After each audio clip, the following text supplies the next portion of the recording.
Please just help her." The words came out broken, unfamiliar, like they didn't belong to the man saying them, like they had never been spoken by him before. And yet there he was, standing in the middle of a place he had walked out of just hours ago. His voice no longer sharp, no longer controlled, but desperate, raw, human. But just a few hours earlier, under the soft golden glow of imported chandeliers and the quiet clink of crystal glasses, Ethan Caldwell had been a completely different man, the kind of man who didn't ask, didn't wait, didn't need, the kind of man who signed deals worth hundreds of millions before dessert arrived and expected the world to move at the pace of his decisions. And that night had been no different. The restaurant perched 20 floors above downtown Chicago, glass walls framing a skyline that pulsed with ambition, every table filled with tailored suits, quiet deals, and measured smiles. And right in the center of it all sat Ethan, composed, precise, his navy suit flawless, his watch catching the light just enough to remind everyone in the room who he was without him needing to say it. And across from him, clients nodded, laughed when he expected them to, leaned in when he spoke, because that was the rhythm of power, and Ethan controlled it effortlessly, until Naomi Brooks approached the table, her steps quiet, her posture straight, her presence barely acknowledged yet somehow impossible to ignore. She moved with a calm that didn't match the rush of the room, refilling glasses, adjusting plates, her eyes observant but never intrusive, the kind of professional grace people often overlook because they never bothered to look closely. And when the meal ended, when the signatures were metaphorically signed and the handshakes exchanged, Ethan didn't hesitate. He placed the receipt down, glanced at the total, and then at the line beneath it, the one meant for gratuity. And without a flicker of thought, he drew a single, clean line through it. No tip, no acknowledgement, nothing. Just empty space where appreciation should have been. And when Naomi reached for the folder, he leaned back slightly, his voice low but sharp enough to cut through the ambient noise. "Service like that doesn't earn extra," he said, not loudly, not dramatically, but with the quiet certainty of someone who had never been questioned. And for a moment, the world seemed to narrow to that single exchange, the soft jazz in the background dimming, the nearby conversations fading. As Naomi paused, her hand resting lightly on the edge of the table, her expression unreadable, not angry, not hurt, just still, as if she had heard variations of those words before and filed them away somewhere deeper than reaction. And then she nodded, a small, composed gesture. "Thank you for coming in tonight, sir," she said, her voice even, steady, carrying none of the weight the moment deserved. And that was it. No argument, no correction, no attempt to reclaim dignity out loud, just quiet acceptance, the kind that unsettles more than confrontation ever could. But Ethan didn't notice. Or maybe he chose not to, because noticing would require something he hadn't built his life around. And as he stood, adjusting his jacket, preparing to step back into a world that bent to his influence, he walked past her without another glance, unaware that the balance he relied on, the invisible structure that kept everything in place, had already begun to shift, not in the boardroom, not in the market, but somewhere far less predictable, somewhere he couldn't control, and certainly not somewhere he could buy his way out of, not this time. The elevator doors closed with a soft chime, sealing Ethan Caldwell back inside a world that had always obeyed him, the polished steel reflecting a man who looked exactly as he should, composed, untouchable, already mentally moving on to the next deal, the next number, the next win, because for him, moments like the one he had just left behind did not linger, they disappeared, filed away as irrelevant details in a life that only measured outcomes, not people. And as the car descended 20 floors, the city lights stretched out beneath him like a grid of opportunity, predictable, controlled, his driver waiting curbside in a black sedan that idled with quiet precision, the door opening before he even reached for it, the kind of seamless service he expected without ever questioning. And within seconds he was inside, the scent of leather and subtle cologne filling the space as the car pulled into traffic, merging smoothly into the flow of downtown Chicago, horns distant, headlights streaking past like lines of motion in a carefully edited film. And in the back seat, Ethan finally allowed himself a brief exhale, loosening his tie just slightly, not out of discomfort, but out of habit, because control, even in small gestures, was part of who he was. And then his phone buzzed. Once, sharp and immediate, cutting through the quiet, a name flashing on the screen that shifted something in his expression. Not fear, not yet, but attention, real attention, the kind he did not give easily. "Claire?" He answered, his voice still steady, still measured, but there was a pause on the other end, a breath that did not sound right, uneven, fragile, followed by a voice that did not match the calm he expected. "Ethan, I do not know what is happening. Lily cannot breathe right. She is not responding the way she should." And for a second, just 1 second, the world he controlled slipped out of alignment. Not dramatically, not visibly, but internally, like a single gear failing inside a machine that had never broken before. "What do you mean she cannot breathe right?" he said, leaning forward now, his hand tightening around the phone. The city outside no longer something he observed, but something he needed to move through faster, the driver catching the shift in tone without being told, accelerating slightly, weaving through traffic with careful urgency. She was fine earlier. She ate. She laughed. And now she is just not herself. "I tried calling our doctor, but there is no answer." Claire's voice trembled, not with panic yet, but with something dangerously close, and Ethan felt something unfamiliar press against his chest. Not pain, not exactly, but pressure, the kind that does not belong to numbers or negotiations. "We are 10 minutes out," he said, though he knew 10 minutes suddenly felt too long. Every red light stretching into something unbearable, every second heavier than the last. And as the car sped through the city, past the same streets he had crossed 100 times without noticing, Ethan realized something he had never needed to before, that money did not make the car move faster, that status did not clear the road, that control had limits he had never tested, and for the first time in a very long time, the man who never asked, never waited, never needed, found himself staring at the space between moments, hoping it would shorten, hoping something would intervene, unaware that the answer to what he needed was not ahead of him, not at the destination he was racing toward, but behind him, in a place he had already walked away from without a second thought. By the time the car reached his building, the city no longer looked like a system Ethan Caldwell could navigate. It looked like an obstacle, every streetlight too slow, every passing second too loud. And when the sedan finally stopped, he did not wait for the driver to open the door. He stepped out immediately, his polished shoes hitting the pavement with a sharp echo that felt out of place against the quiet urgency building inside him. The doorman greeted him as usual, a respectful nod, a familiar, "Good evening, sir." But Ethan did not respond, not out of arrogance this time, but because his mind had already moved past everything that used to matter, and the elevator ride up felt longer than the entire night before, each floor number lighting up one by one, a countdown that did not move fast enough, until finally the doors opened and he stepped into his penthouse, where the air was different, heavier, filled with something unspoken. Claire stood near the living room, her usual composure gone, her arms wrapped tightly around Lily, who lay against her chest, quieter than she should have been, too still for a child who normally filled every room with energy. And that was the moment it hit him fully, not as a thought, but as a reality he could not control. "She is not responding the way she usually does," Claire said, her voice low, careful, as if speaking too loudly might make things worse, and Ethan moved closer, slower now, as if rushing would break something fragile, his eyes scanning his daughter's face, searching for signs he understood, but finding none that matched the world he knew. "Lily," he said softly, a tone no one in a boardroom had ever heard from him, but she did not react the way she normally would. No immediate smile, no playful response, just a faint movement that felt distant, and for the first time, Ethan realized he did not have the knowledge to fix this.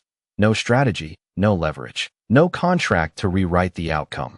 "We need to take her to the hospital," Claire said, already reaching for her coat, and Ethan nodded, though the word hospital suddenly felt like both a solution and a risk, because even as he said it, he remembered the drive, the traffic, the time it would take, and time was no longer something he could afford to measure in minutes. They moved quickly, but not chaotically, grabbing what they needed, stepping back into the elevator, descending again into the night. The city now colder, sharper, the air biting slightly as they reached the car. And as the driver pulled away once more, Ethan's gaze stayed fixed on Lily, watching every breath, every small movement, as if by observing closely enough he could will her back to normal. But control does not return simply because it is needed. And as they drove, Claire spoke again, quieter this time. She tried something new at dinner earlier, something with nuts, I think. I am not sure. And the detail landed heavily. Not because of what it was, but because of what it implied. A variable, an unknown, something outside their routine. And Ethan's mind began to connect pieces, not with the confidence he was used to, but with urgency, fragile, incomplete. And then something shifted in his memory, not a full picture, just a fragment, a moment he had already dismissed, the restaurant, the table, the quiet presence of someone who had been paying attention in a way others had not. And though he could not yet fully explain why, a single thought began to form, faint but persistent, that the answer he needed might not be in a hospital miles away, but somewhere much closer, somewhere he had already been, somewhere he had chosen to leave behind. And for the first time, Ethan Caldwell did not feel certain about his next move. He felt something else entirely, the beginning of doubt, and the unfamiliar realization that the person he might need most was someone he had already overlooked. Turn the car around. The words came out sharper than anything Ethan Caldwell had said all night, cutting through the quiet tension inside the vehicle as the driver hesitated for half a second, just long enough to confirm he had heard correctly, before signaling and shifting lanes, the black sedan pivoting in a smooth arc against the flow of traffic, headlights sweeping across the windshield like a sudden shift in reality. And Claire turned toward him immediately, confusion written across her face. Ethan, the hospital is the other direction, she said, her voice controlled but urgent, holding Lily closer as if instinct alone could protect her. But Ethan did not look at her right away, his eyes fixed ahead, his mind no longer following the path he had always trusted, because for the first time, logic built on status and access felt incomplete. I know, he replied, quieter now, but with a certainty that did not come from data or authority. Just trust me. And those words sounded different coming from him, not like a command, but like something closer to hope, fragile and unfamiliar. The car accelerating slightly as it merged back into the downtown streets, retracing a route Ethan had walked away from without a second thought earlier that evening. The skyline still glowing, but now it felt distant, irrelevant, as if the entire city had shifted its meaning in the span of a few hours. And inside the car, the silence grew heavier, filled only by the soft hum of the engine and the quiet, uneven rhythm of Lily's breathing, each second stretching, pressing against Ethan in a way numbers never had. And as they approached the building again, the same restaurant stood there, unchanged on the outside, glass reflecting the city lights, its polished entrance still welcoming the kind of people Ethan used to be just hours ago. But tonight it was something else entirely, something he needed, something he could not control. The car came to a stop, and before it fully settled, Ethan was already opening the door, stepping out into the cool night air, his movements no longer measured for appearance, but driven by urgency that stripped away everything unnecessary. Stay with her. I will be right back, he said to Claire, though the words felt incomplete, because he did not know how long right back would be, or what he would find inside. But he knew one thing. He could not waste another second. The doorman recognized him instantly, stepping forward with the same practiced professionalism. But Ethan moved past him without acknowledgement, pushing through the glass doors into the restaurant where everything looked exactly as it had before. The soft lighting, the quiet conversations, the gentle music, a world untouched by the urgency that had just entered it.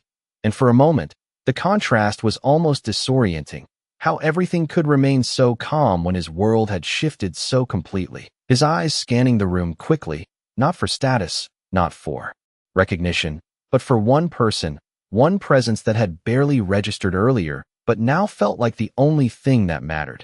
And then he saw her, Naomi Brooks, moving between tables with the same composed grace, her expression calm, her focus steady, as if the night had not changed at all for her.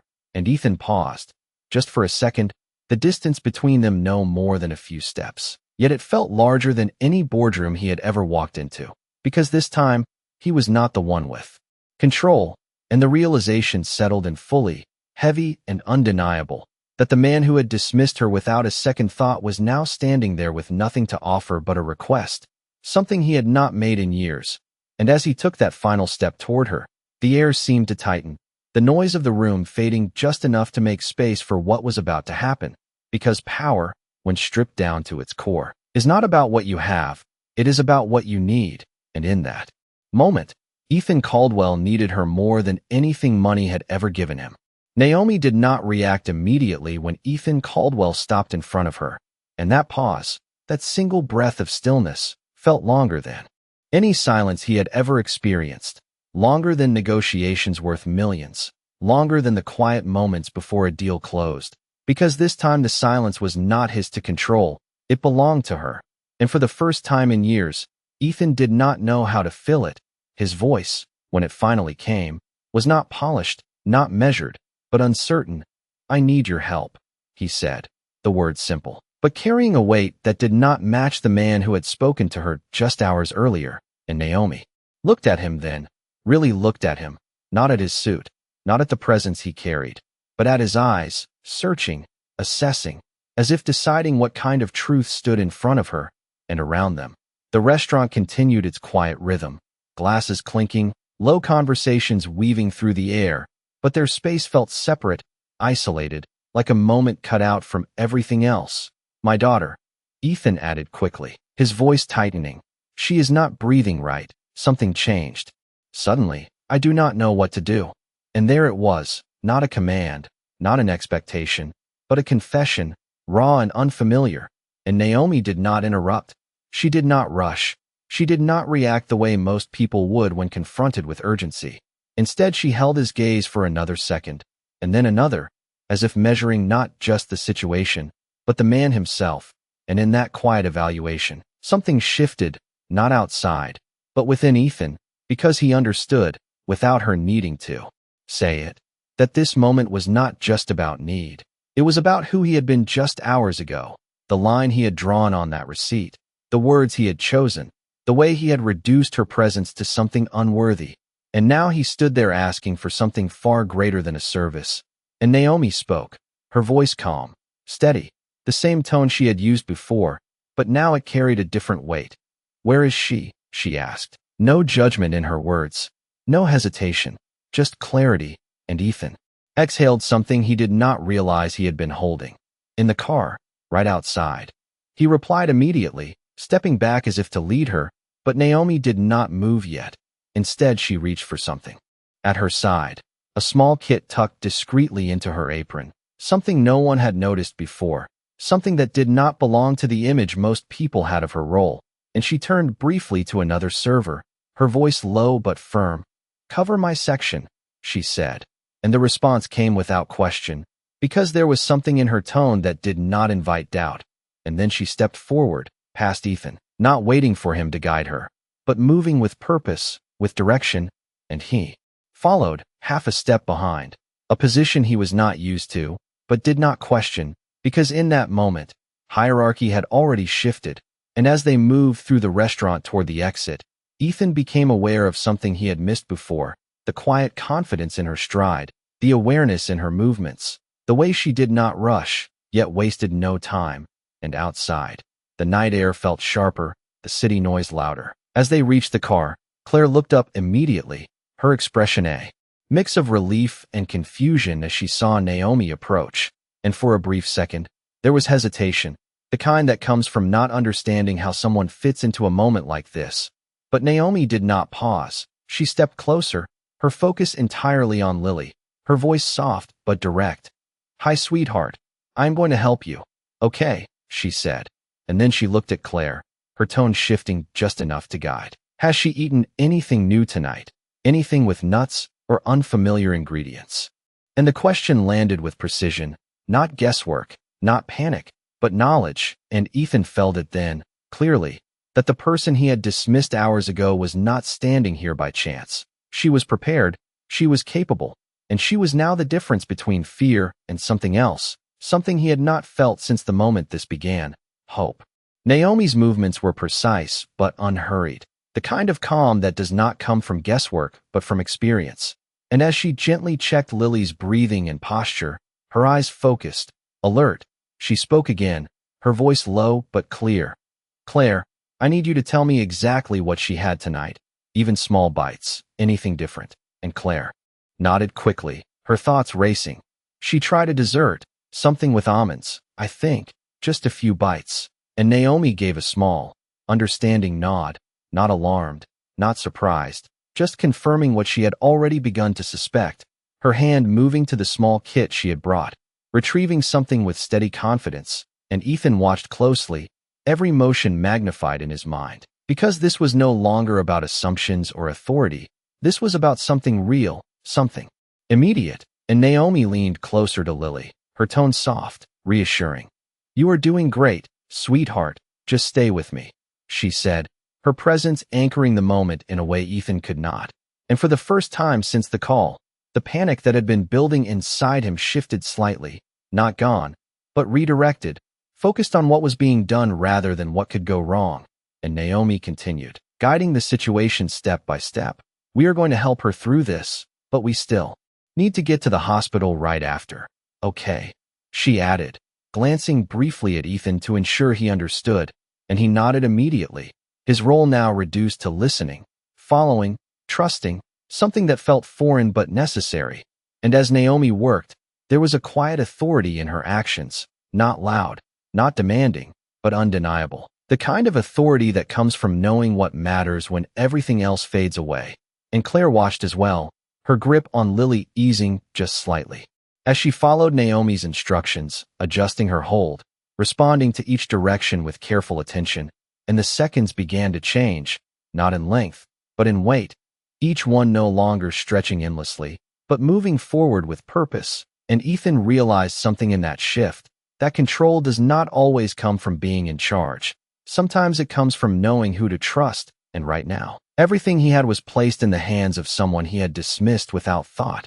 And the contrast was sharp, undeniable, cutting through every assumption he had built his life on. And yet Naomi did not acknowledge it. She did not bring up the past, did not reference the moment at the table. Because for her, this was not about proving anything. It was about doing what needed to be done, and that difference, that quiet focus, settled over the scene like a kind of clarity, and after a few more moments, Naomi leaned back slightly, her expression still composed, but now carrying a subtle shift, something closer to reassurance. She is responding better now. That is a good sign, she said, and Claire exhaled softly, relief breaking through the tension in her shoulders, while Ethan felt something loosen inside him as well. Not complete relief, not yet, but enough to breathe again. Enough to see beyond the fear that had consumed him minutes earlier, and Naomi stood then, her gaze moving between them with steady confidence. We need to go now. Do not wait any longer. The hospital is still important, she said, stepping back just enough to give them space, but not distance, and Ethan nodded again, his voice quieter than it had ever been. Thank you, he said, the words simple, but different this time, not automatic, not expected, but meant. And Naomi gave a small nod in return, not accepting praise, not rejecting it, just acknowledging the moment for what it was. And as Ethan turned to help Claire into the car, he paused for a fraction of a second, looking back at Naomi, really seeing her now, not as a role, not as a background presence, but as the person who had stepped into his worst moment without hesitation. And in that look, something shifted permanently, not loud, not dramatic, but real. Because sometimes the greatest change does not come from losing power. It comes from realizing who truly holds it when everything else falls away. The car door closed with a muted thud that felt louder than it should have, sealing Ethan Caldwell and his family back inside a space that now carried a different kind of silence. Not the calm control he was used to, but something fragile, something in transition. And as the driver pulled away from the curb with careful urgency, the city lights stretched out again before them. But this time Ethan did not see opportunity or order. He saw distance, seconds measured not in convenience but in consequence. And in the back seat, Claire held Lily close, her breathing now steadier, more consistent. Each inhale no longer a question but a quiet answer. And Ethan watched, his gaze fixed, as if memorizing every small sign of improvement, every detail he had once taken for granted. And for a moment, no one spoke. because words felt unnecessary, or maybe insufficient. And then Claire finally broke the silence, her voice softer now, grounded by the shift she could feel. "She is better," she said, almost to herself, as if confirming it out loud made it real. And Ethan nodded slowly, his eyes still on Lily, but his thoughts already reaching back, not forward, replaying the last few minutes with a clarity that did not leave room for denial. The way Naomi had moved, the way she had known what to ask, what to do, how to respond without hesitation, and it settled into him fully now, not as a passing realization, but as something deeper, that what had just happened was not luck, not coincidence, but competence, quiet and undeniable. And it contrasted sharply with the version of himself from just hours earlier, the man who had reduced her presence to a line on a receipt, who had measured value in numbers so small they now felt meaningless. And the weight of that contrast did not sit comfortably. It pressed, not as guilt exactly, but as awareness, the kind that does not fade easily. And outside, the traffic began to thin as they moved closer to the hospital, the road opening slightly, the driver maintaining a steady speed that balanced urgency with control. And Ethan finally leaned back, just slightly, his shoulders lowering for the first time that night, not because everything was resolved, but because something had shifted, something inside him that had nothing to do with business or power. And he glanced at Claire, meeting her eyes briefly, and there was a shared understanding there, unspoken but clear, that tonight had changed something fundamental, not just about their daughter, but about the world they thought they understood. And as the hospital came into view, its bright lights cutting through the dark like a fixed point, Ethan felt a different kind of certainty return, not the kind that came from control, but the kind that came from knowing what mattered. And as the car slowed to a stop at the entrance, staff already moving with practiced efficiency, Ethan stepped out once again. But this time his movements carried something new, not urgency driven by fear, but purpose shaped by perspective.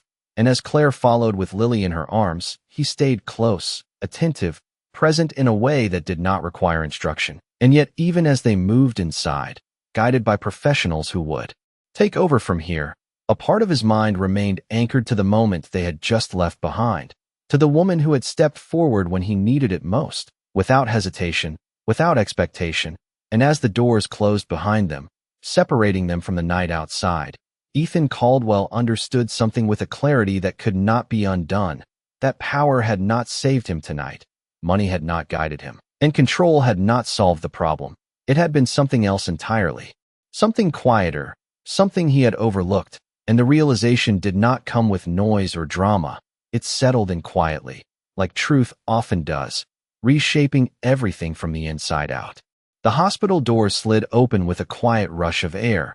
And for the first time that night, Ethan Caldwell stepped into a space where his name meant nothing, where no one paused to recognize him, no one adjusted their tone, no one waited for his approval. And it was not disrespect, it was something far more unfamiliar, neutrality, the kind that treats every situation the same, guided not by status but by need. And as Claire was quickly approached by medical staff, their movements efficient and focused, Lily gently transferred into capable hands. Ethan stood just a step behind, watching as control passed from one set of hands to another, and there was no negotiation, no explanation required, only trust, and he gave it without resistance, because tonight had already taught him what happened when he hesitated. And as they were guided down a brightly lit hallway, the world narrowed again, not to a boardroom, not to a contract, but to a single outcome, and time resumed its strange rhythm. Not fast, not slow, just present, each second carrying weight, but no longer filled with panic.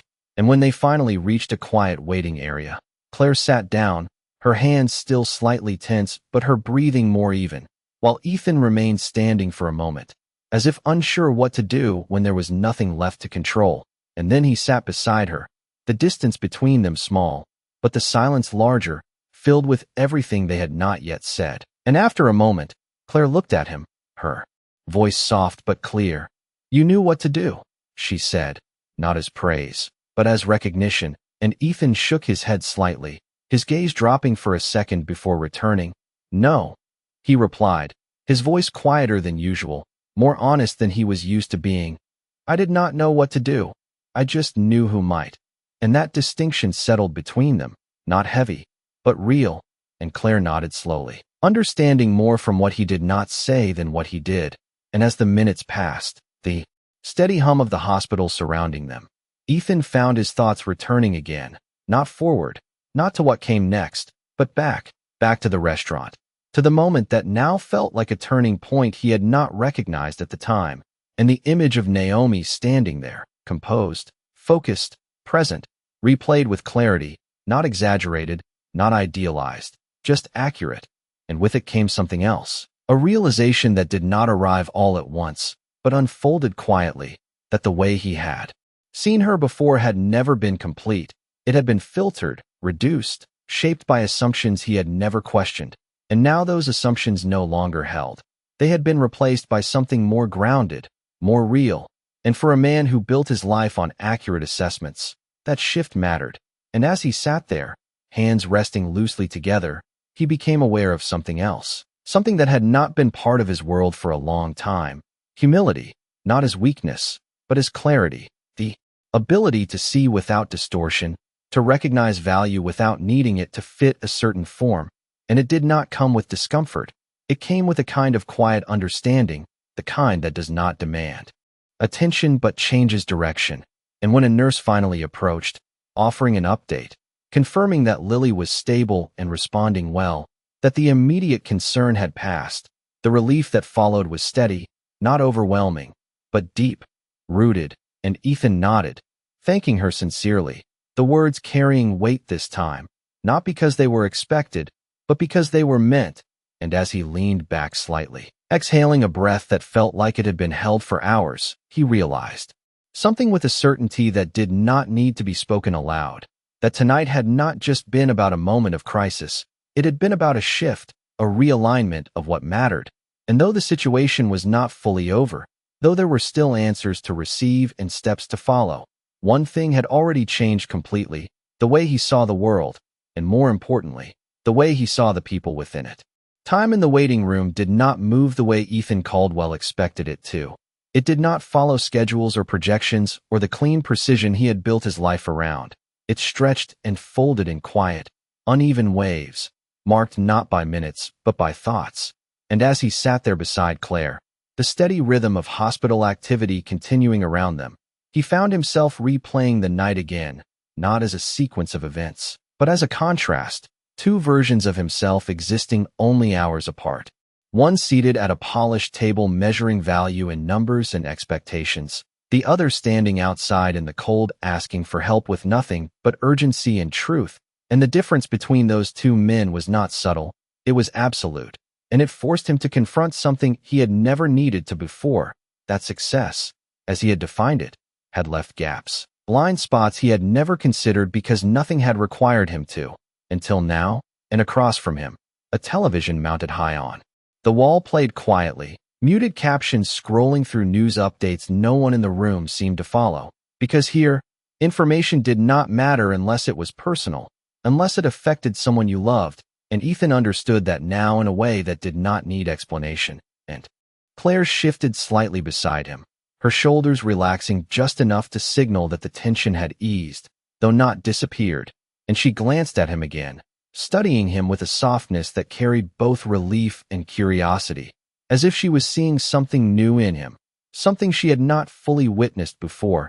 And Ethan met her gaze briefly before looking away, not out of avoidance, but because his thoughts were still forming, still rearranging into something he could understand. And in that quiet process, one detail continued to return, not the urgency, not the fear, but the moment Naomi had paused before answering him, that brief silence where she had decided whether or not to help. And it stayed with him because it revealed something simple but profound, that help is not owed, it is given. And he had never considered that difference before, had never needed to, because his world operated on transactions, on expectations tied to position. But what Naomi had done was not a transaction. It had no condition, no requirement, no demand for recognition. It was a choice, and that choice had carried more weight than anything he could have offered in return. And as that understanding settled deeper, it reshaped the way he viewed the entire evening, not as a mistake corrected, but as a lesson revealed, and the thought did not make him uncomfortable. It made him aware of how easily people can be reduced to roles when you stop paying attention, how quickly value can be overlooked when it does not present itself in familiar ways. And he leaned forward slightly, resting his hands together, his posture no longer signaling authority, but reflection. And when the doctor finally approached, offering a more detailed update, explaining that Lily had experienced a reaction that was now under control, that she would need monitoring but was stable, the words landed with clarity, not confusion, and Ethan listened carefully, asking questions not to assert knowledge, but to understand. And when the conversation ended, he thanked the doctor again, sincerely, without expectation, and as the doctor walked away, Ethan sat back, the tension in his shoulders easing fully for the first time that night. And in that quiet release, one thought rose above the rest, clear and undeniable, that there was someone he needed to see again, not out of obligation, not out of courtesy, but out of recognition, because some moments do not end when the crisis passes.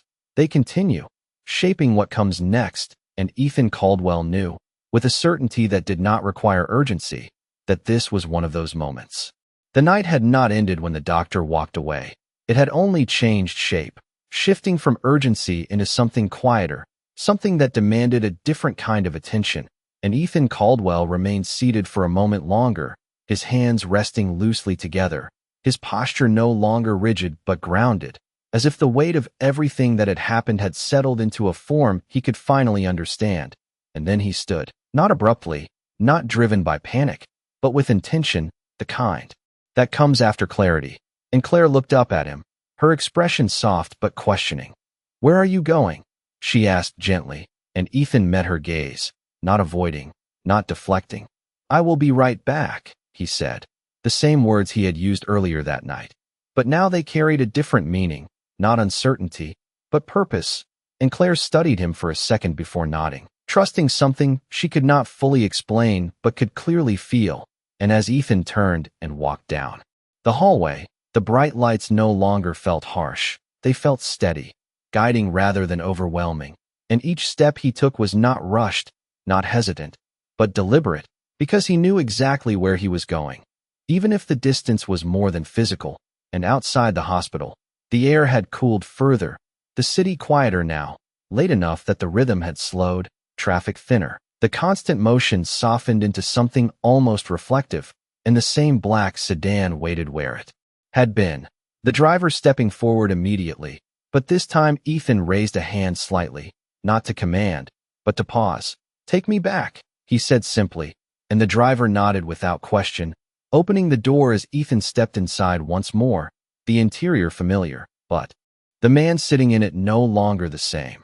And as the car pulled away, retracing a path that now felt intentional rather than reactive, Ethan looked out at the passing streets, not as a system to navigate, but as a series of moments he had moved through without seeing, and tonight had changed that, not dramatically, not loudly, but permanently. And when the restaurant came into view again, its lights still glowing against the dark skyline, its windows reflecting a world that had continued. Without interruption, Ethan felt something settle inside him, not anxiety, not urgency, but readiness. And the car came to a stop, the engine quieting as he stepped out, the cool air sharp against his skin, grounding. And this time, when he approached the entrance, his pace was slower, not because he was unsure, but because he understood that this moment did not need speed, it needed presence. And inside, the restaurant looked much the same as it had hours earlier, the same soft lighting, the same quiet conversations, the same polished surfaces. But Ethan saw it differently now, not as a stage for transactions, but as a place where something real had happened, something that had nothing to do with money or status. And his eyes moved through the room with purpose, searching not out of desperation, but recognition.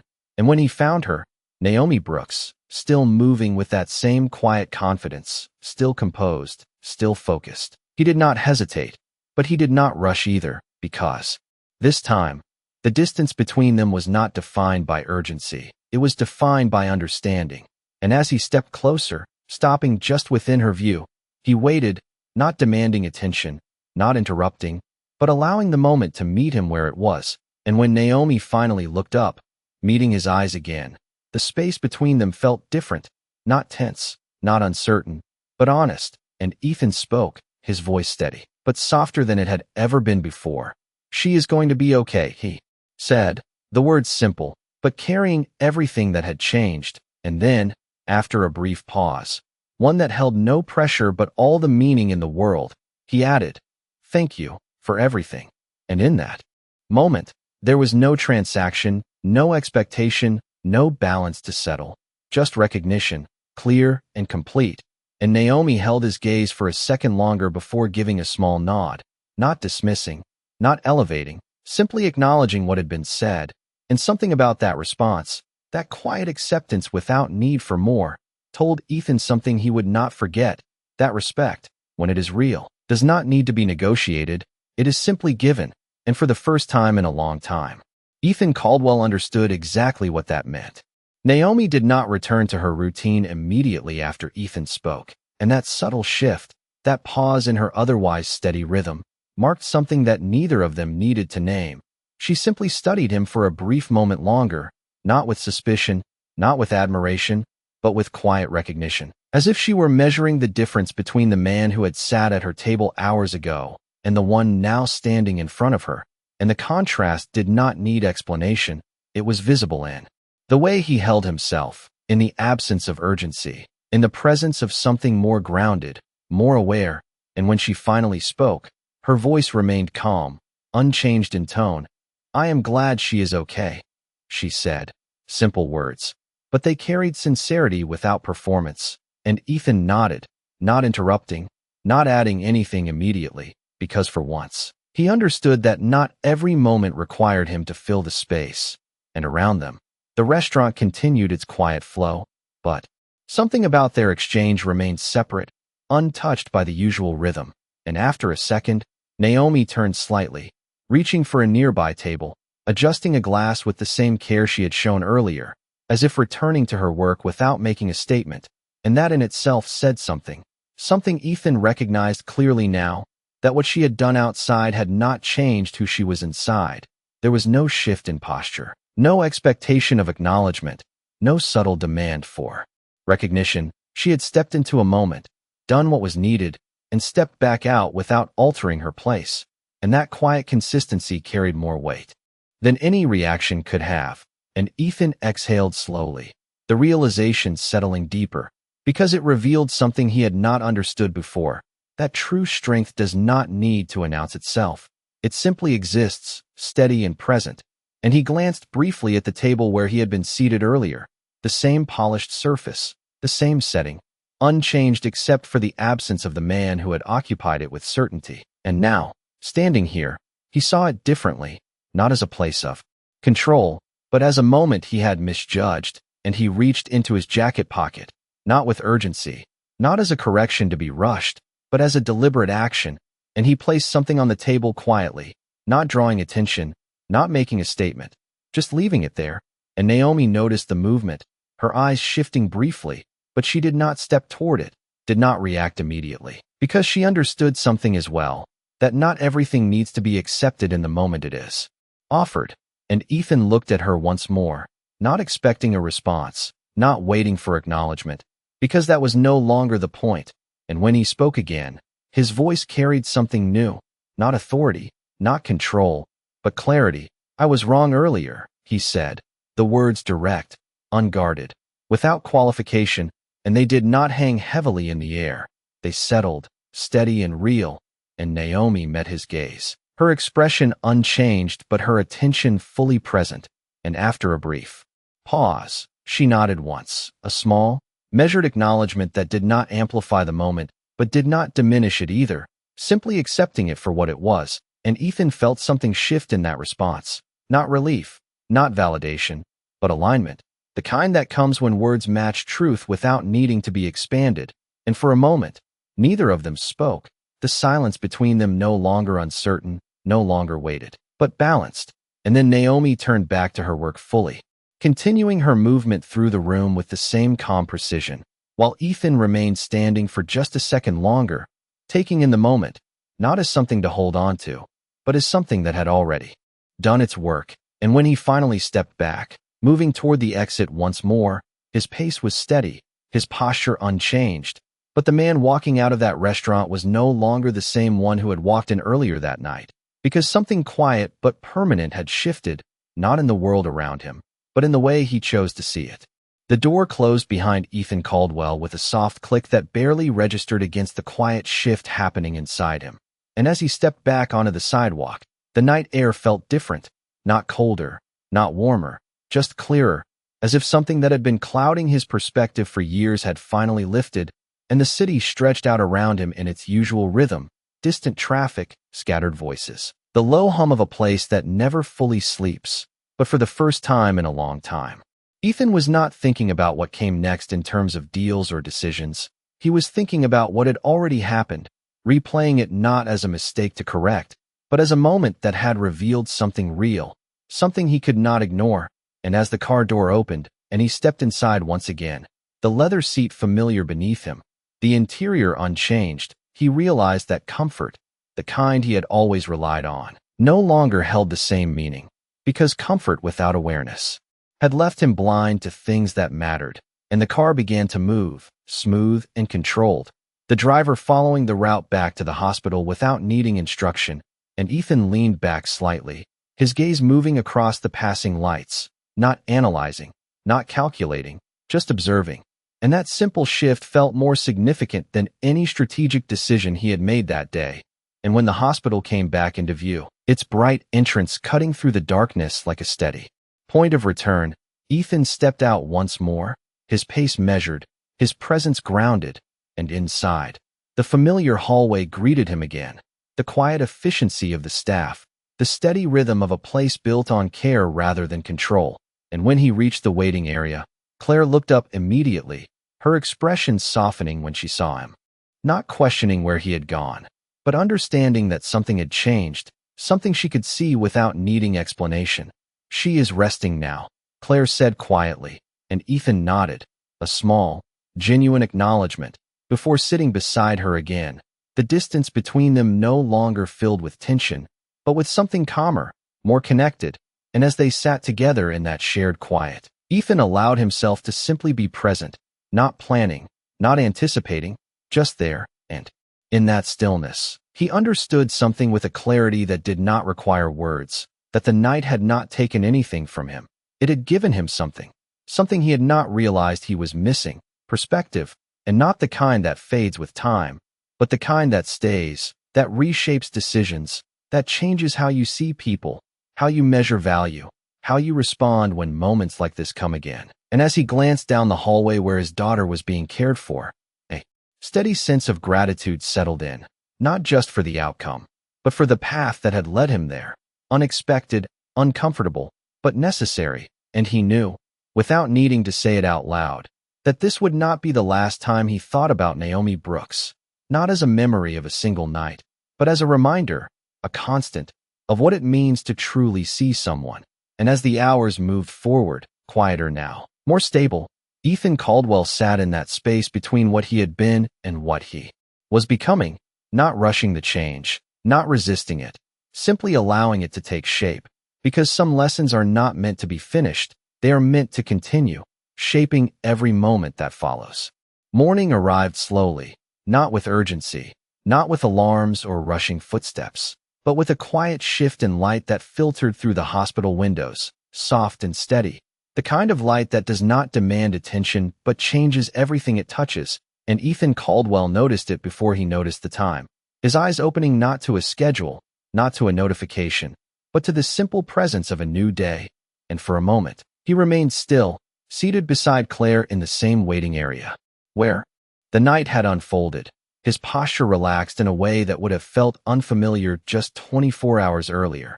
And when he turned his head slightly, he saw Lily resting peacefully in the nearby room, her breathing even, her small movements calm, and that sight, simple as it was, carried more weight than any success he had ever measured, because it was not something he had earned, it was something that had been preserved, protected by a series of moments that had required more than control. And Claire stirred beside him, her expression soft as she followed his gaze, and for a second, neither of them spoke, Because there are moments where words would only reduce what is already understood. And then Ethan stood, not abruptly, not with purpose tied to urgency, but with quiet intention, and Claire looked up at him, a question in her eyes that did not need to be voiced, and he answered it with a simple nod, a reassurance that he was not leaving the moment behind, only stepping briefly away from it. And outside, the city had shifted again, the early morning air cooler, the streets beginning to fill with the first movements of a new day, people stepping into routines that had not been interrupted, lives continuing as they always had, and Ethan walked through it differently now, not above it, not separate from it, but within it, aware in a way he had not been before. And when he reached the restaurant once more, its doors just opening, the interior quieter than the night before, the tables reset, the lights softer, he stepped inside without hesitation, and this time, there was no distance between who he had been and who he was becoming, only a clear understanding of both. And Naomi Brooks stood near the service station, preparing for the day with the same calm focus, the same steady presence that had defined her the night before.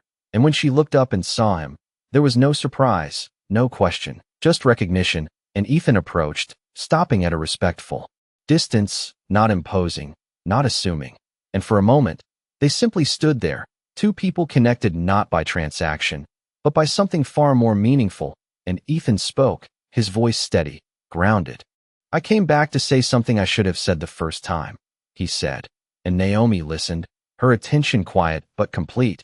And he continued, "Not rushed, not rehearsed. You were right to be valued, not because of what you did last night, but because of who you already were. And I did not see that." And the words did not come as a performance. They came as truth, simple and clear. And Naomi held his gaze for a second longer before giving a small nod, the same measured acknowledgement she had given before. But this time it carried something more, not approval, not validation, but understanding. And she responded softly, "Sometimes people only see what they are ready to see." And the sentence did not carry judgment, only perspective. And Ethan absorbed it fully, not defensively, not analytically, but openly, because it aligned with everything the night had shown him. And for a moment, the world outside seemed distant, the noise of the city muted against the clarity of this exchange. And then Naomi turned slightly, returning to her work, not dismissing the moment, but not holding on to it either, because for her, it had already served its purpose. And Ethan stood there for a second longer before stepping back, not because the moment had ended, but because it had completed something within him. And as he walked out into the morning light, the city no longer felt like something to conquer. It felt like something to move through with awareness. And the man who had once measured value in numbers alone now carried something different, something quieter, something that could not be written on a receipt or calculated in a deal. And as he reached the car and paused for just a moment, looking back at the building behind him, he understood the truth that had been building all night, clear and undeniable. That power may open doors, but it is character that determines what you do once you walk through them. And on that morning, for the first time in a long time, Ethan Caldwell chose differently.